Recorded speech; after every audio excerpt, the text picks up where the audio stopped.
வணக்கம், welcome to Balu finance. இன்றைக்கி investment risk அப்படின்ற ஒரு பெரிய டாப்பிக்கை தான் நான் உங்களுக்கு சொல்லித்தர போகிறேன். இன்வெஸ்ட்மெண்ட்டில் ரிஸ்க்குன்றது ரொம்ப முக்கியமான ஒரு டாபிக். இதை தெரிஞ்சுக்காமல் நீங்கள் இன்வெஸ்ட் பண்ணவே பண்ணாதீங்க. ரிஸ்க்னா என்ன, நம்ம எவ்வளோ ரிஸ்க் எடுக்கலாம், ரிஸ்க் இல்லாமல் இன்வெஸ்ட் பண்ண முடியுமா, இந்த கேள்விகளுக்கெல்லாம் பதில் சொல்கிற வீடியோ தான் இது. இந்த வீடியோ பார்த்ததுக்கப்புறம் கண்டிப்பாக ரிஸ்க்கை பற்றின ஒரு சின்ன புரிதல் உங்களுக்கு இருக்கும்னு நினைக்கிறேன். ஏன்னா இதில் நிறைய விஷயங்கள் இருக்குது. ஜஸ்ட் லைக் தட் நம்ம ரிஸ்க்கு தானே அப்படின்ட்டு போகவே கூடாது. நீங்கள் இதை பற்றி தெரிஞ்சுக்கிட்டதுக்கப்புறம் இன்வெஸ்ட்மெண்ட்டுக்கு கன்சிஸ்டன்சி ரொம்ப முக்கியம் இல்லையா? ஆனால் அந்த ரிஸ்க்கை பற்றி தெரியாமல் அந்த கன்சிஸ்டன்சி மிஸ் ஆகிடும். இப்போது ஃபார் எக்ஸாம்பிள், இப்போ நீங்கள் ஒரு ட்ரிப்பு பயங்கரமாக பிளான் பண்ணி வச்சுருக்கீங்க, உங்கள் ஃப்ரெண்ட்ஸ் கூட ஜாலியாக போயிட்டுருக்கீங்க. போகும்போது திடீர்னு வண்டி ஒரு பிரேக் டவுன் ஆகிடுச்சு அப்படின்னாலோ, இல்லை பெட்ரோல் இல்லாமல் நின்று போச்சு அப்படின்னா நமக்கு எவ்வளோ ஃப்ரஸ்ட்ரேட் ஆகும், செம்ம கடுப்பாகும்ல. இதே தான் இன்வெஸ்ட்மெண்ட்லையுமே. நீங்கள் பயங்கரமாக பிளான் பண்ணி பயங்கர ஸ்மூத்தாக இன்வெஸ்ட் பண்ணிட்டு போயிட்டே இருப்பீங்க. திடீர்னு ஒரு அன்சிஸ்டமேட்டிக் ரிஸ்க் வரும், மார்க்கெட் கிராஷ் ஆகும், what ever it is happen. இந்த ரிஸ்க்கை பற்றி தெரியலை அப்படின்னா பயந்து நீங்கள் விற்றுட்டு மார்க்கெட்டை விட்டு ஓடி போயிடுவீங்க. இந்த மாதிரி நிறைய பேர் இருக்காங்க. அண்ட் நிறைய பேர் வருவாங்க, நல்ல ஷேர்ஸ் வாங்குவாங்க, வாங்கிட்டு பார்த்துட்டு ரெட்டை பார்த்தோன்னே பயந்தடிச்சு ஓடிடுவாங்க. பட் வேல்யூ இன்வெஸ்டருக்கு ரெட்டுன்னா ரொம்ப பிடிக்கும். எனக்கு இன்றைக்கெலாம் ரொம்ப பிடிச்ச நாள். வாரன் பஃபட் சொல்கிற மாதிரி தான், பிளட் ஆன் த ஸ்ட்ரீட் இன்றைக்கெல்லாமே. ஸோ இப்போ நம்ம ரிஸ்க்கை பற்றி பேச போகிறோம். ரிஸ்க்குனா என்ன? நீங்கள் ஒரு இன்வெஸ்ட்மெண்ட் பண்ணிக்கிட்டு இருக்கீங்க, அது திடீர்னு ஃபால் ஆகுது, இல்லை ஏதோ ஒரு கிரைசிஸ் நடக்குது அப்படின்றது தான் ரிஸ்க். இந்த ரிஸ்க்கை என்னால் கண்ட்ரோல் பண்ண முடியுமா, ரிஸ்க் இல்லாமல் இன்வெஸ்ட் பண்ண முடியுமா அப்படின்னா அதுக்கு முன்னாடி ஒரு சில டாபிக் தெரிஞ்சுக்கணும். இந்த ரிஸ்கில் 2 டைப்ஸ் ஆஃப் ரிஸ்க் இருக்குது. ஒன்று சிஸ்டமேட்டிக் ரிஸ்க் அப்படின்னு சொல்லுவாங்க, இன்னொன்று அன்சிஸ்டமேட்டிக் ரிஸ்க் அப்படின்னு சொல்லுவாங்க. சிஸ்டமேட்டிக் ரிஸ்க் என்ன அப்படின்னா, இப்போ ஒரு எக்கனாமிக் ரிசெஷன் வருது, இல்லை ஒரு வார் வருது, லைக் கொஞ்சம் வருஷத்துக்கு முன்னாடி பேண்டமிக் சுச்சுவேஷன் வந்ததில்ல, கோவிட் வந்ததில்ல, அந்த மாதிரியான சூழ்நிலைகள்லாம் வந்துச்சுன்னா நம்ம ரிஸ்க்கை தவிர்க்கவே முடியாது.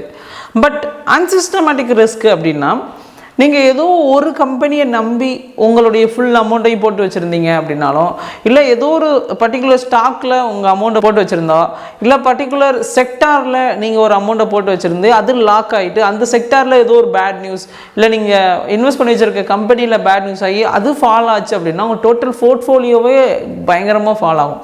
பட் அதை நம்மளால் கண்ட்ரோல் பண்ண முடியும். எப்படி அப்படின்னா, உங்கள் போர்ட்ஃபோலியோவை டைவர்சிஃபை பண்ணி வச்சுருந்தீங்க அப்படின்னா, பிரித்து வச்சுருந்தீங்க அப்படின்னா, இப்போ ஆட்டோ செக்டாரில் ஒரு இன்வெஸ்ட்மெண்ட், ஃபார்மாவில் ஒரு இன்வெஸ்ட்மெண்ட், எஃப்எம்சிஜியில் ஒரு இன்வெஸ்ட்மெண்ட், அந்த மாதிரி நீங்கள் டைவர்சிஃபை பண்ணி வச்சுருந்தீங்கன்னா உங்கள் ரிஸ்க்கை கண்ட்ரோல் பண்ண முடியும். என்னடா ஏதோ 2 ரிஸ்க் ஓவரலாக சொல்கிறேன்னு நினைக்காதீங்க, ரொம்ப டீப்பாக சொல்கிறேன். ரிஸ்க்கை பற்றி ஏன் நம்ம இவ்வளோ சீரியஸாக பேசுகிறோம் அப்படின்னா, நம்ம மார்க்கெட்டுக்குள்ளே வந்தது கண்டிப்பாக ஒரு ஃபினான்ஷியல் கோலை ரீச் பண்ணுறதுக்கோ, இல்லை ஒரு வீடு வாங்குறதுக்கோ, இல்லை நம்ம பசங்களோட எஜுகேஷனு, இல்லை ஒரு ரிட்டையர்மெண்ட் பிளான், இந்த மாதிரியான ஏதோ ஒரு கோலுக்காக தான் நம்ம மார்க்கெட் வந்திருப்போம். இங்கே நீங்கள் ரிஸ்க்கு தெரியாமல் அதை இன்வெஸ்ட் பண்ணிட்டு இருந்தீங்க அப்படின்னா, ரிஸ்க்கு அடிச்சிச்சு அப்படின்னா உன்னால் டாலரேட்டே பண்ணிக்க முடியாது.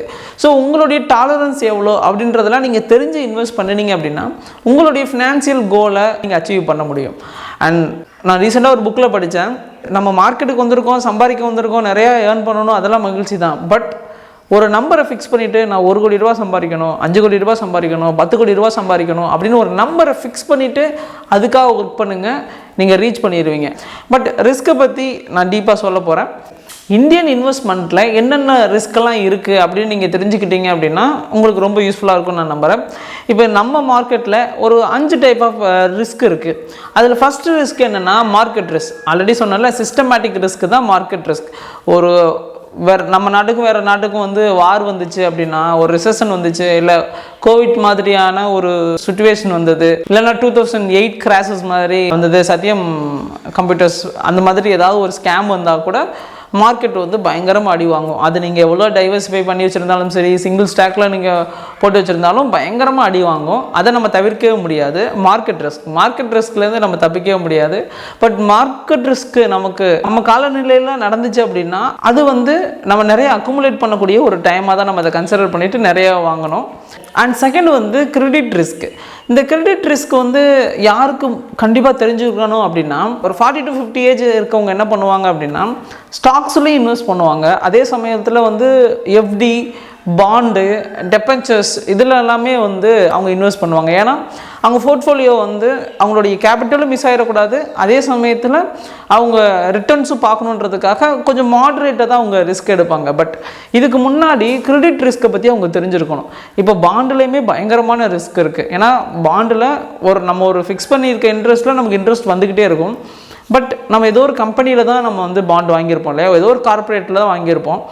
அந்த கம்பெனி பற்றி ஏதோ ஒரு சிங்கிள் நியூஸ் வந்துச்சு, ஒரு சின்ன கம்ப்ளைண்ட் ஆச்சு அப்படின்னா கூட உங்களுடைய இன்ட்ரெஸ்ட் வராமல் போகலாம்.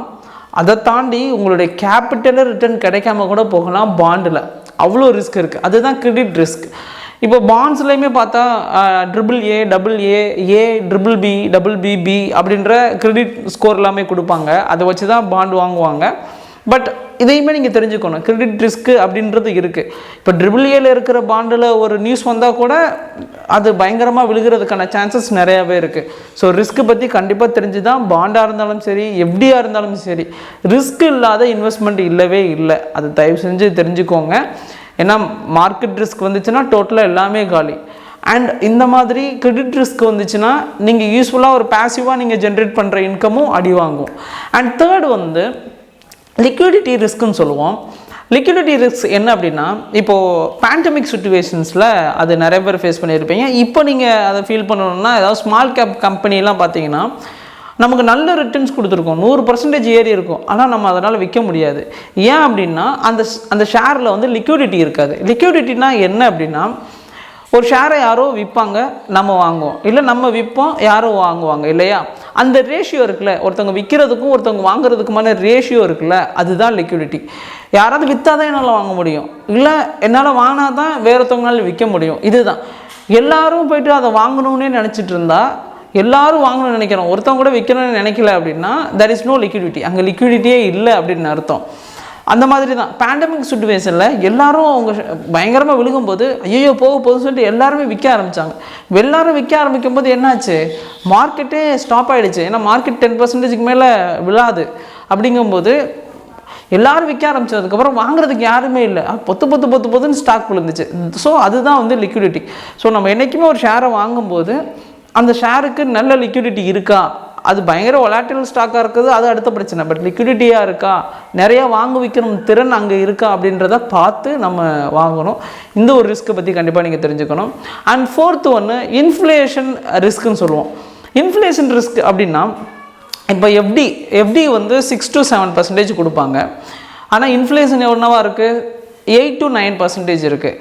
ஆனால் நம்ம பார்த்தோம், ஒரு பேப்பராக பார்த்தோம் அப்படின்னா, நான் 1 லட்ச ரூபா போட்டிருக்கப்பா, 7%, 1 லட்ச ரூபாய்க்கு 7,000 ரூபா, அடுத்த வருஷம் என் காசு 1,07,000 ரூபாய் ஆயிடுச்சு அப்படின்னு நீங்கள் நினைக்கலாம். அது அப்படி கிடையவே கிடையாது. நீங்கள் வேல்யூவாக பார்த்தீங்கன்னா 1,07,000 ரூபா மாறி இருக்கும். ஆனால் உங்களுடைய பையிங் பவர் இருக்குல்ல, பர்ச்சேசிங் பவர்னு சொல்லுவோம், அந்த பர்ச்சேசிங் பவர் கம்மியாக இருக்கும். இன்றைக்கி விற்கிற ஆயிலோட விலை 1 லிட்டர் ஆயில் 100 ரூபானா, அடுத்த வருஷம் கழிச்சு அது 110 ரூபாய்க்கு போயிடுச்சு. ஆனால் உங்களோட 100 ரூபா 107 ரூபா தான் சம்பாதிச்சிருக்கு அப்படின்னா 2 ரூபா உங்களுக்கு நட்டம் தான். இதை தான் பர்ச்சேசிங் பவர் இன்ஃப்ளேஷன் சொல்லுவாங்க. ஸோ இன்ஃப்ளேஷனை தெரிஞ்சுக்கிட்டு நீங்கள் இன்வெஸ்ட் பண்ணணும். இன்ஃப்ளேஷன் ரிஸ்க்கு புரிஞ்சுக்கிட்டு நீங்கள் இன்வெஸ்ட் பண்ணணும். நான் ரொம்ப சேஃபாக இருக்கிறேன், எனக்கு எதுவுமே வேணாம், ரிஸ்க்கே இல்லைப்பா, நான் எப்படியில் போய் அழகாக இன்வெஸ்ட் பண்ணுறேன், எனக்கு எந்த ரிஸ்க்கும் வேணாம் அப்படிலாம் நீங்கள் முடிவு பண்ணவே முடியாது. அதுக்கு முன்னாடி இன்ஃப்ளேஷன் ரிஸ்க்குன்ற ஒரு கான்செப்ட் இருக்குது. அதை தெரிஞ்சுக்கிட்டு நீங்கள் பாண்டு வாங்குறதோ, எஃப்டியில் போடுறதோ, இல்லை என்பிஎஸ் வாங்குறீங்களோ, இல்லை பிபிஎஃப்பில் இன்வெஸ்ட் பண்ணுறீங்களோ, எதுனாலும் இதை தெரிஞ்சுக்கிட்டு நீங்கள் இன்வெஸ்ட் பண்ணுங்கள். அண்ட் ஃபிஃப்த்து ஒன்று கான்சன்ட்ரேஷன் ரிஸ்க்குன்னு சொல்லுவோம்.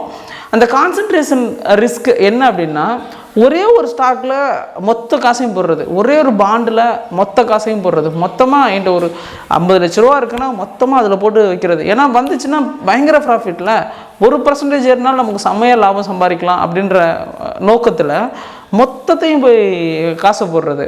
அப்படி போட்டு நிறைய பேர் லாஸ் ஆகியிருக்காங்க. ஸோ கான்சன்ட்ரேஷன் ரிஸ்க்குன்றது உங்கள் போர்ட்ஃபோலியோவை நீங்கள் டைவர்சிஃபை பண்ணி வச்சுருந்தீங்கன்னா இந்த ரிஸ்க்கை தவிர்க்கலாம். ஆனால் மொத்தமாக ஒரே ஸ்டாக்கில் தான் இன்வெஸ்ட் பண்ணுவேன், ஒரே செக்டாரில் தான் இன்வெஸ்ட் பண்ணுறேன்னு நீங்கள் பண்ணவே கூடாது. இதுதான் கான்சன்ட்ரேஷன் ரிஸ்க்குன்னு சொல்லுவோம். இந்த ரிஸ்க்கை நீங்கள் தவிர்க்கிறது ரொம்ப நல்லது. நான் 5 ரிஸ்க்கு சொன்னேன். முதல்ல மார்க்கெட் ரிஸ்க், ரெண்டாவது கிரெடிட் ரிஸ்க், மூணாவது லிக்விடிட்டி ரிஸ்க், நாலாவது இன்ஃப்ளேஷன் ரிஸ்க், அஞ்சாவது கான்சன்ட்ரேஷன் ரிஸ்க். இந்த 5 ரிஸ்க்கே நீங்கள் தெரிஞ்சுக்கிட்டீங்க அப்படின்னா, இந்த 5 ரிஸ்க்கையும் இல்லாத ஒரு இன்வெஸ்ட்மெண்ட்டை நீங்கள் சூஸ் பண்ணினீங்க அப்படின்னா உங்களுக்கு நல்ல ரிட்டர்ன் வர்றதுக்கான சான்சஸ் நிறையா இருக்குது. இது எல்லாத்தையும் தெரிஞ்சுக்கிட்டு நீங்கள் இன்வெஸ்ட் பண்ண ஸ்டார்ட் பண்ணுங்கள். அண்ட் நெக்ஸ்ட் திங், ரிஸ்க் டாலரன்ஸ்னால் என்ன அப்படின்ற ஒரு கேள்வி. இதுக்கு நான் பதில் சொல்லணும். ரிஸ்க் டாலரன்ஸ்னால் என்னென்னா, இப்போ எனக்கு 27 வயசு ஆகுதுன்னா, நான் ஃபுல்லாக என்கிட்ட மியூச்சுவல் ஃபண்ட் கிடையாது, பாண்டு கிடையாது, எஃப்டி கிடையாது, எதுவுமே கிடையாது. நான் ஃபுல் அண்ட் ஃபுல் ஸ்டாக்கில் தான் இன்வெஸ்ட் பண்ணுறேன். ஏன்னா எனக்கு எந்த கமிட்மெண்ட்டுமே கிடையாது. நான் சம்பாதிக்கிற எல்லா காசையுமே நான் ஷேர்ஸ் தான் வாங்குகிறேன். நாளைக்கு மார்க்கெட் ரிஸ்க் ஆனாலும் சரி, எனக்கு பயங்கரமாக அடி வாங்கும். அதை நான் எதிர்பார்த்து தான் நான் இன்வெஸ்ட் பண்ணுறேன். ஏன்னா ஹைலி ரிஸ்க்கான இன்வெஸ்ட்மெண்ட் தான் என்னோடய இன்வெஸ்ட்மெண்ட். பட் என் வயசில் நான் பண்ணலாம். எனக்கு நாளைக்கு நான் 0வே ஆனாலும் எனக்கு பிரச்சனை கிடையாது அப்படின்ற பட்சத்தில் நான் இன்வெஸ்ட் பண்ணுறேன். பட் இன்வெஸ்ட் பண்ணுற காசு நாளைக்கு எனக்கு 0 ஆனாலும் ஏன் லைஃப் ஸ்டைலை அது பாதிக்காது அப்படின்ற காசு தான் நான் இன்வெஸ்ட் பண்ணுறேன். ஸோ அதனால் நான் ரிஸ்க் எடுக்கிறேன் என் வயசில். இதுவே ஒரு 40 வயசு 45 வயசு ஒரு ஃபேமிலி மேன்னா அவ்வளோ ரிஸ்க் எடுக்க முடியவே முடியாது. அவங்க ஒரு மாட்ரேட்டான ரிஸ்க் தான் எடுப்பாங்க. மாட்ரேட்னா நான் லாஸ்ட்டாக சொன்ன மாதிரி நமக்கு பேசிவாக ஒரு பக்கம் இன்கம் வர மாதிரி ஒரு இன்கம் சோர்ஸ் ரெடி பண்ணணும். அண்ட் அதே மாதிரி ஷேர்ஸில் இன்வெஸ்ட் பண்ணணும், அதுவும் அப்ரிஷியேட் ஆகணும். இதுவும் ஓரளவு கிராஜுவலாக, அதாவது நம்ம கேபிட்டல் போகாமல் முடிஞ்ச அளவு நம்ம சேஃபாக வச்சுக்க தான் முயற்சி பண்ணுவாங்க. ஏன் அப்படின்னா ஃபேமிலிஸ், கமிட்மெண்ட்ஸ் அண்ட் அவங்க டார்கெட் பண்ணி இன்வெஸ்ட் பண்ணுவாங்க. லைக் ஒரு சில்ட்ரன்ஸோட எஜுகேஷனு, மேரேஜ், வாட் எவர் இந்த மாதிரியான பிளான் பண்ணி பண்ணுவாங்க. அண்ட் இதுவே ஒரு 55 வயசு, இன்னும் 5 வருஷத்தில் எனக்கு ரிட்டையர்மெண்ட் அப்படின்னா ஆப்வியஸ்லி அவங்க ஃபுல் அண்ட் ஃபுல் இன்ஃப்ளேஷன் ரிஸ்க்கே இருந்தாலும் சரிப்பா, நான் ரொம்ப சேஃபாக தான் இருக்கணும் அப்படின்னு நினைப்பாங்க. லோ ரிஸ்க் இன்வெஸ்ட்மெண்ட் தான் அவங்க ஃபோக்கஸ் பண்ணுவாங்க. இன்னொரு 5 வருஷத்தில் ரிட்டையர் ஆக போகிறேன், நான் ரிட்டையர் ஆனதுக்கப்புறம் எனக்கு மாதம் ஒரு இன்கம் வேணும்ல. ஸோ அதுக்கு என்ன பண்ணுவாங்கன்னா அவங்க ரிஸ்க்கே இல்லாத இன்வெஸ்ட்மெண்ட் தான் ஆப்வியஸ்லி போவாங்க. ஸோ இதுதான் ரிஸ்க் டாலரன்ஸ். நீங்கள் எந்த லெவலில் இருக்கிறீங்க, நீங்கள் எந்த அளவுக்கு உங்களுடைய லாஸை எதிர்பார்த்துருக்கிறீங்க, இந்த லாஸ் போனாலும் என்னை அஃபெக்ட் பண்ணாது அப்படின்றத புரிஞ்சுக்கிட்டு இன்வெஸ்ட் பண்ணணும். இதுதான் ரிஸ்க் டாலரன்ஸ். உங்களால் எவ்வளோ அதை டாலரேட் பண்ண முடியும், எவ்வளோ லாஸை டாலரேட் பண்ண முடியுன்றதான் ரிஸ்க் டாலரன்ஸ். இதை தெரிஞ்சு நீங்கள் இன்வெஸ்ட் பண்ணுங்கள். அண்ட் ஃபைனலி, ரிஸ்க்கை நம்மளால் தவிர்க்கவே முடியாது. ஆனால் ரிஸ்க்கை தெரியாமல் இன்வெஸ்ட் பண்ணிங்கன்னா டேஞ்சர் தான், வெரி டேஞ்சர். ரிஸ்க்கை தெரிஞ்சுட்டு நீங்கள் இன்வெஸ்ட் பண்ணணும். பட் ரிஸ்க் இல்லாமல் நம்ம இன்வெஸ்ட்மெண்ட் கிடையாது. இன்வெஸ்ட்மெண்ட்டில் வந்தாலே ரிஸ்க் இருக்குது. பட் ரிஸ்க்கை தெரிஞ்சுக்கிட்டு அதோடைய டேஞ்சரை புரிஞ்சுக்கிட்டு நீங்கள் இன்வெஸ்ட் பண்ணிங்க அப்படின்னா கண்டிப்பாக சக்சீட் ஆகலாம். ஸோ நெக்ஸ்ட் டாபிக், ரிஸ்க்குக்கும் ரிட்டர்ன்ஸ்க்கும் உள்ள டிஃப்ரென்ஸ் என்ன அப்படின்றத நான் உங்கள் கூட டிஸ்கஸ் பண்ணுறேன். இது வரைக்கும் என் வீடியோ பார்த்த உங்களுக்கு மிக்க நன்றி. இந்த மாதிரி கண்டென்ட் பிடிச்சிருக்கு அப்படின்னா லைக் பண்ணுங்கள், சப்ஸ்கிரைப் பண்ணுங்கள், ஷேர் பண்ணுங்கள். பிகினர் கைட், யாருக்காவது ஷேர் மார்க்கெட்டை பற்றி தெரிஞ்சுக்கணும் அப்படின்னா இதை அவங்களுக்கு ஷேர் பண்ணி தெரியப்படுத்துங்க. நமக்கு சேனலுக்கு சப்போர்ட் பண்ணுங்கள். மிக்க நன்றி.